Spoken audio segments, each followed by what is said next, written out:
Hello दोस्तों, नमस्कार। कैसे हो? उम्मीद करता हूँ बिल्कुल ज़बरदस्त होंगे। और शुरुआत करता हूँ आज की एसएससी जीडी के लिए विविध की क्लास जीएस की। जनरल नॉलेज के जो विविध के प्रश्न आते हैं, यदि आप इनको एंड तक देखकर चले जाएंगे, ऐसी सीरीज लेकर आया हूँ जिसमें एक एक प्रश्न मैं आपको समझाऊंगा। एंड तक बने रहिएगा, जितनी ज़्यादा देर तक टिकेंगे बहुत कुछ मिलेगा। एक एक प्रश्न बताऊंगा, उसको विश्लेषण करके भी बताऊंगा किस किस तरीके से, और याद करने का तरीका भी बताऊंगा।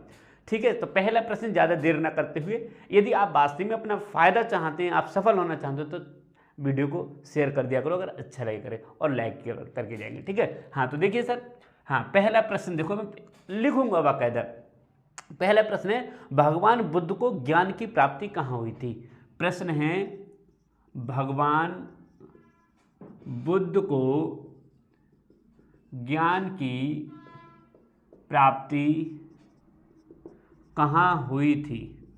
देखिए, भगवान बुद्ध को ज्ञान की प्राप्ति कहाँ हुई थी?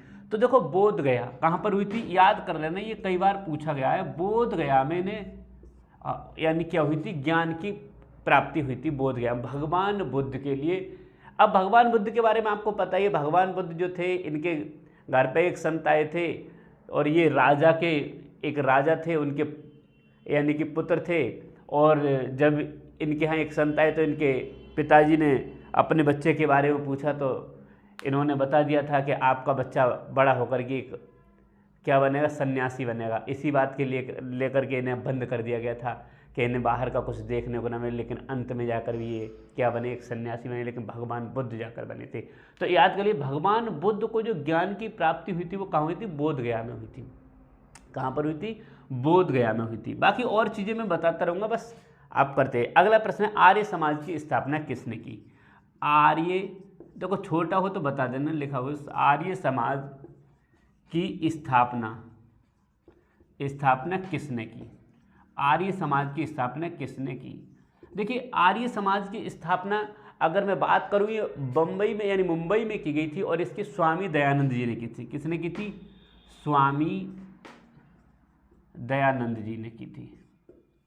अगर स्वामी दयानंद जी के बारे में अगर बात करूं, तो स्वामी दयानंद जी का यानी कि पुराना नाम जो था वो मूल शंकर था। क्या नाम था इनका? पुराना नाम इनका क्या था? मूल शंकर।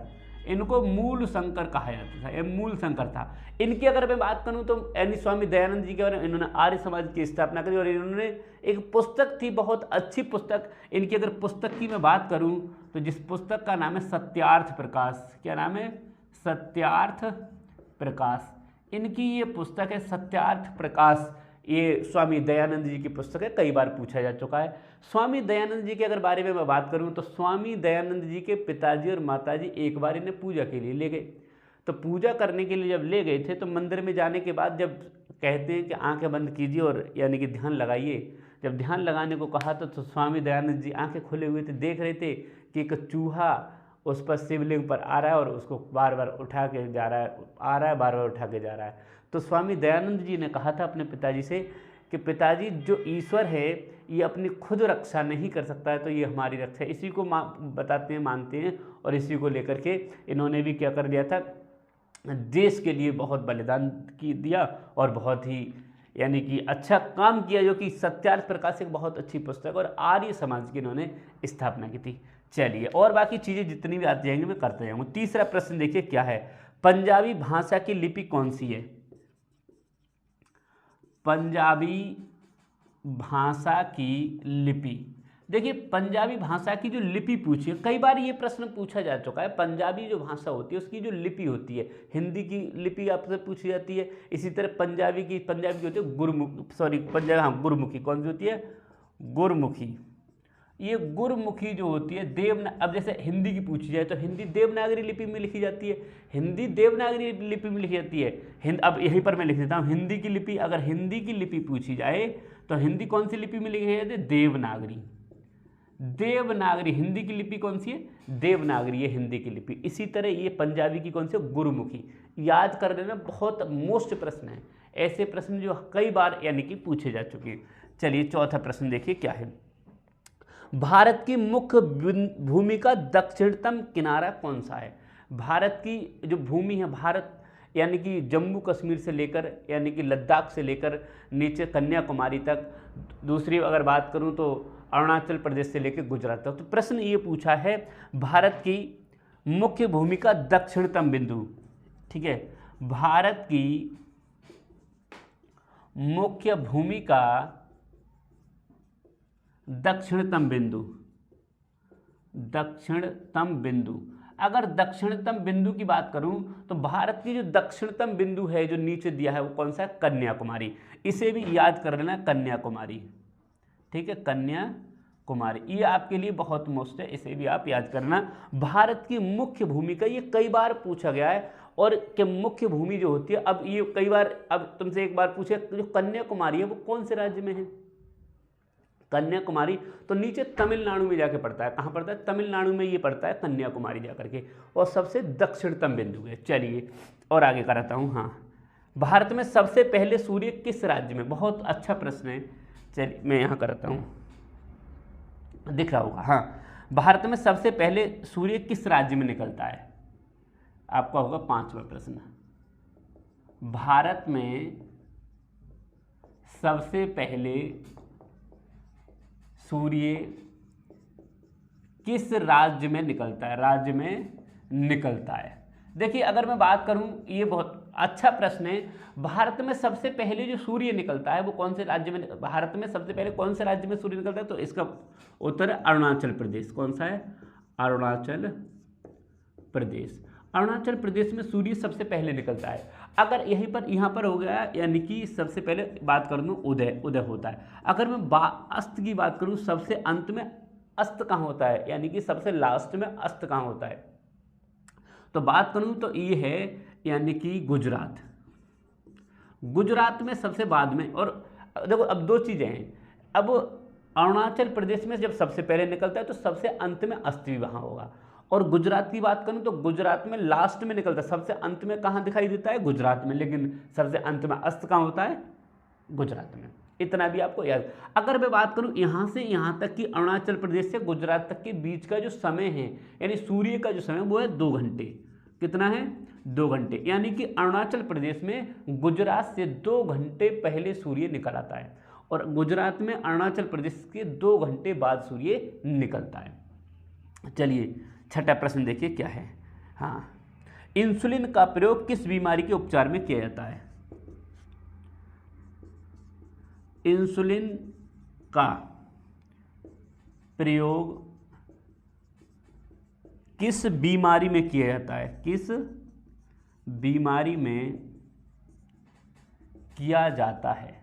देखिए एसएससी जीडी में ऐसे ही प्रश्न पूछे जाते हैं, इजी पूछे जाते हैं, ज़्यादा हार्ड नहीं पूछे जाते हैं, लेकिन इनको यदि आप पढ़ के चले जाएंगे तो मैं गारंटी के साथ कहता हूँ बहुत ही अच्छा लाभ मिलेगा। इंसुलिन का प्रयोग किस बीमारी में किया जाता है, तो देखो इंसुलिन जो होता है वो एक हार्मोन्स होता है, ये हार्मोन्स होता है। अगर मैं बात करूँ तो बीमारी की, अगर मैं बात करूँ तो बीमारी का नाम है, बीमारी का नाम मधुमेह। क्या है, मधुमेह, ये मधुमेह बीमारी है। और मधुमेह क्या होता है, ये शुगर जिसे बोलते हैं डायबिटीज। अब देखो मधुमेह, शुगर और डायबिटीज एक ही बीमारी है।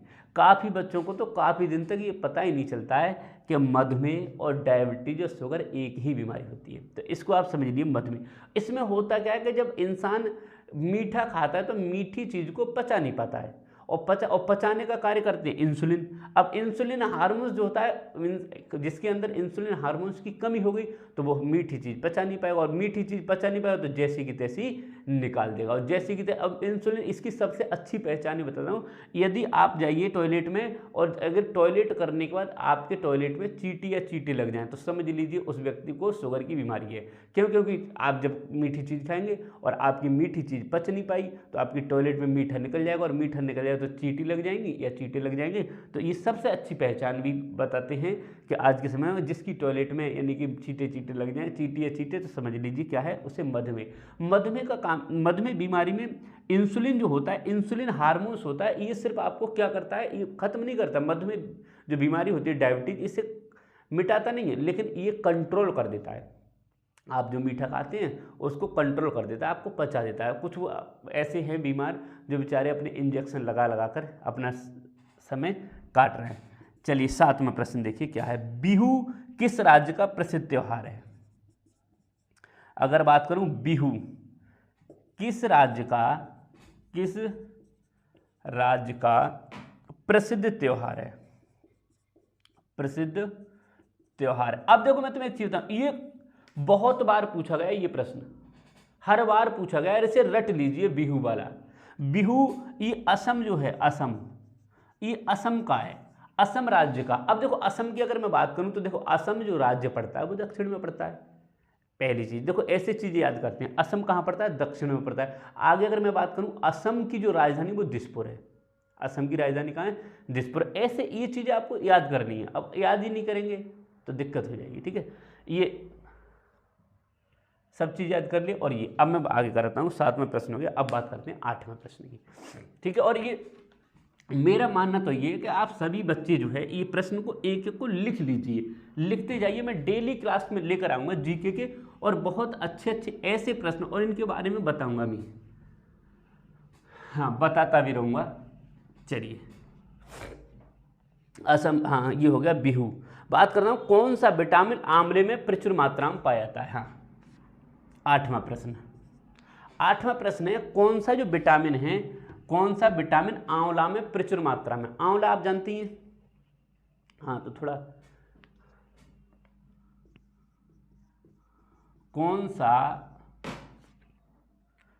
ये बार बार हो रहा है, चलिए मैं इसे एक बार,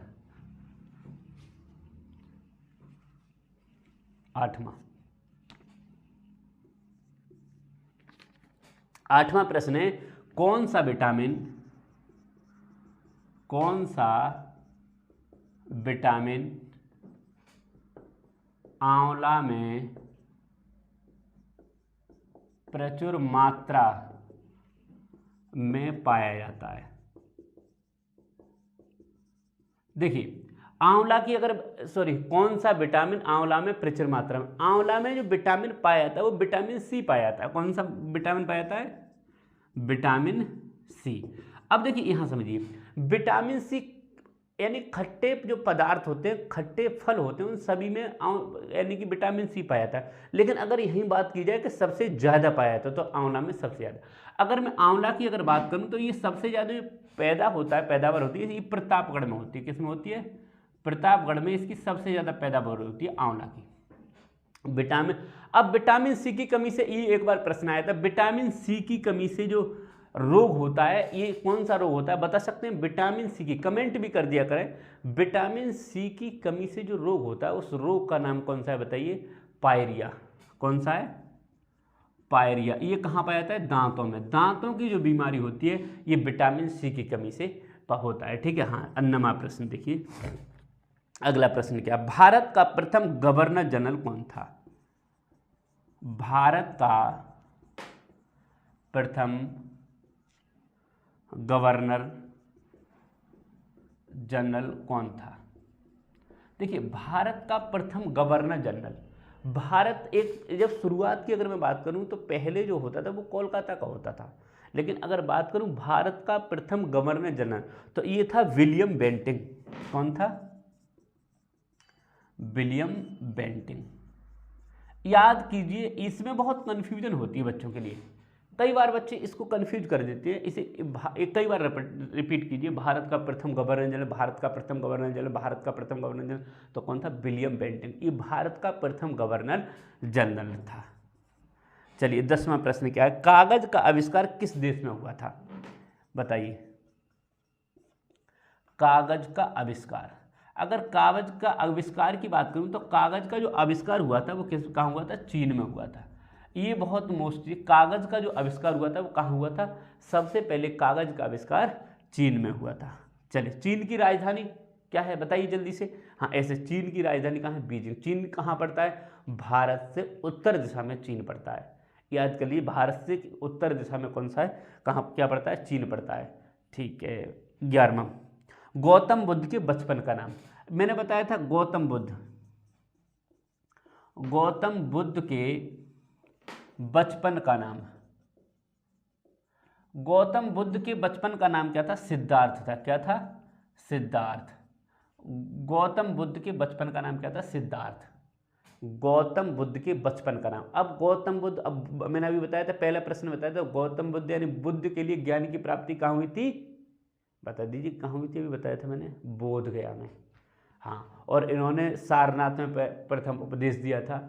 इसमें कई और आगे जैसे जैसे आते जाएंगे मैं आपको बता जाऊँगा। 12वां प्रश्न देखिए क्या है, भारत में सशस्त्र बलों का सर्वोच्च सेनापति कौन होता है? भारत में तीनों सेनाओं का सेनापति, ऐसे याद कीजिए, भारत में तीनों सेनाओं का सेनापति। बताइए, भारत में तीनों जो सेनाएं होती हैं उन तीनों सेनाओं का जो सेनापति होता है वो कौन होता है? राष्ट्रपति। कौन होता है? राष्ट्रपति जो होता है भारत में तीनों सेनाओं का सेनापति होता है, जल सेना, थल सेना और वायु सेना। अगर ये चाहेंगे तीनों सेनाओं के कमांडर हैं, चाहेंगे नहीं, हैं ये, हाँ, तीनों सेनाओं के कमांडर होते हैं। आगे बात करता हूँ 13वां प्रश्न। 13, रतौंधी किस विटामिन की कमी से होता है? रतौंधी, रतौंधी किस विटामिन की कमी से, किस विटामिन की कमी से? दिख रहा होगा कमी से, देखिए दिख ना रहा है लेकिन बोल तो रहा हूँ, आवाज तो आ रही है। विटामिन जो विटामिन रतौंधी, सॉरी, रतौंधी किस विटामिन की? रतौंधी आप जानते हैं, आंखों से अंधेरे में दिखाई न देना, रतौंधी। इसकी मैं आपको अभी बताऊं, ये है विटामिन ए, विटामिन ए। इस विटामिन, अब देखिए मैं रतौंधी के बारे में बात करता हूं। रतौंधी जो बीमारी होती है उसमें क्या होता है? अंधेरे में व्यक्ति को दिखाई न देना, उसे कहते हैं रतौंध। अब आप कहेंगे सर ये होता कैसे, क्या होता है? तो इसके बारे में मैं आपको बताता हूँ। ये विटामिन ए की कमी से ये रोग होता है। और विटामिन ए सबसे ज़्यादा अगर बात करूँ तो गाजर में पाया जाता है। गाजर के अंदर जो सफ़ेद कलर की जो मींग होती है उसमें सबसे ज़्यादा पाया जाता है विटामिन ए। अगर मैं बात करूँ तो रतौंध, अब जैसे हमारी आँख जो होती है, आँख के अंदर पुतली होती है और पुतली का काम क्या होता है? सिकुड़ना और फैलना, सिकुड़ना। अब देखिए जब आप अंधेरे में होते हैं, अंधेरे में होते हैं तो अंधेरे से जब उजाले की ओर जाते हैं तो आपकी आंखें चिमचिमाती हैं। क्यों चिमचिमाती हैं? कि आपकी पुतली जो होती है, पुतली फैली हुई होती है तो सिकुड़ने का काम करती है। सिकुड़, अब आप आए क्या अंधेरे में, तो रोशनी से एकदम अंधेरे को जाते हैं, तो अंधेरे में जाने के बाद आपकी पुतली क्या करेगी? फैलेगी, और फैलने के बाद क्या करेगी? फैलने के बाद आपको अंधेरे में दिखाई देगा। तो अब यानी जिसकी जल्दी फैल जाती है और फैलने के बाद तुरंत आपको दिखाई देगा, तो उसे रतौंधी की बीमारी नहीं है। अब हुआ क्या, बेचारा रोशनी से आया और अंधेरे में गया, उसकी पुतली फैल ही नहीं रही, उसे दिखाई नहीं, तो उसको बीमारी बोलते हैं रतौंधी बीमारी। पुतली को ना फैलना, उसे अंधेरे में दिखाई नहीं देता है। रतौंधी बीमारी वाले को अंधेरे में दिखाई नहीं देता है। चलिए 14वां प्रश्न देखिए क्या है। पोंगल किस राज्य का त्योहार है? पोंगल किस राज्य का त्योहार है? त्योहार पोंगल किस राज्य का? देखो तमिलनाडु,